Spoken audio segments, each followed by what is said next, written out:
Il est tard, la maison est silencieuse, et puis tout à coup, un bruit. Un claquement sec qui vient des murs ou peut-être du plafond. On a tous et toutes connu ça. C'est une expérience presque universelle, hein. Dès que la nuit tombe, on dirait que la maison se réveille et commence à faire sa propre vie. Alors forcément, on se pose la question, d'où viennent ces bruits? Et surtout, est-ce qu'il faut s'inquiéter? Allez, on va décortiquer tout ça. Pour résoudre ce petit mystère, on va commencer par le suspect numéro 1. Et ce coupable, eh bien, il se cache souvent dans un truc tout bête, les variations de température. En fait, il n'y a rien de paranormal là-dedans, je vous rassure. Tout s'explique par un principe de physique assez basique. C'est ce qu'on appelle la dilatation et la contraction thermique. Alors comment ça marche concrètement? Il faut voir ça comme un cycle. Pendant la journée, avec la chaleur du soleil, tous les matériaux de la maison, le bois, le métal, le béton, se dilatent. C'est un mouvement minuscule, complètement invisible à l'œil nu, mais il est bien là. Et puis, quand la nuit tombe, la température chute. Et là, c'est exactement l'inverse qui se produit. Tous ces matériaux se refroidissent et donc ils se rétractent pour revenir à leur taille initiale. Et c'est précisément à ce moment-là que ça devient bruyant.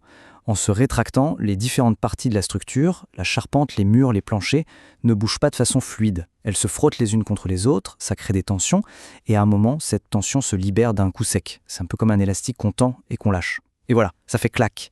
C'est notre fameux craquement. Mais alors, pourquoi est-ce qu'on les entend surtout la nuit? Ce n'est pas parce qu'ils sont plus forts en fait, c'est juste parce que tout le reste est silencieux. Sans les bruits de la circulation, de la télé, de la vie de tous les jours, notre oreille devient hypersensible à ces petits ajustements de la maison. Mais attention, la température n'est pas la seule coupable dans cette histoire. Elle a un complice qui vient souvent mettre son grain de sel, l'humidité. Pour bien comprendre son rôle, il y a un mot à connaître, un peu technique mais simple, hygroscopique. En gros, un matériau hygroscopique, c'est un peu comme une éponge. Il va absorber l'humidité quand l'air est chargé d'eau et la relâcher quand l'air devient plus sec. Et le truc, c'est que nos maisons en sont pleines. Le bois, par exemple, c'est le champion de la catégorie. La charpente, les parquets et même certains de nos meubles, tout ce petit monde passe son temps à respirer en fonction de l'humidité ambiante. Donc, quand l'air est plus humide, disons un jour de pluie, le bois va se gorger de cette humidité et il va gonfler, mais alors très légèrement. Et à l'inverse, si l'air s'assèche, il va relâcher cette eau et donc se rétracter. Et ce cycle perpétuel de gonflement et de rétraction, eh bien ça crée aussi des tensions, des frottements et donc des craquements. Bon, maintenant qu'on a les coupables et le mobile, la question qui nous intéresse tous, est-ce que c'est grave, docteur? Est-ce que c'est normal? Ou est-ce qu'il faut s'inquiéter? La très bonne nouvelle, c'est que dans l'immense majorité des cas, ces bruits sont absolument normaux. C'est juste le signe que la maison vit, qu'elle s'adapte à son environnement. On pourrait même dire que c'est bon signe, ça veut dire que la structure travaille. Alors, comment on fait la différence? En général, c'est assez simple. Les petits craquements qui changent avec la météo ou la saison, ça, c'est la routine. Par contre, si on commence à entendre des bruits très violents, vraiment forts et très fréquents, et surtout s'ils sont accompagnés de nouvelles fissures qui apparaissent sur les murs, là, oui, ça peut valoir le coup de demander l'avis d'un professionnel. Juste par précaution. Au final, et si on essayait de voir les choses différemment?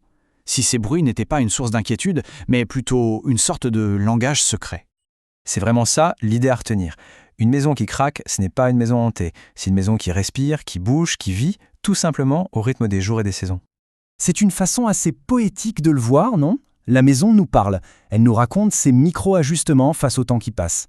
Au lieu d'angoisser, on peut simplement écouter avec curiosité. Alors la prochaine fois qu'un craquement brise le silence de la nuit, au lieu de sursauter en se demandant ce qui se passe, on pourra peut-être juste se dire « Tiens, c'est juste la maison qui me parle ».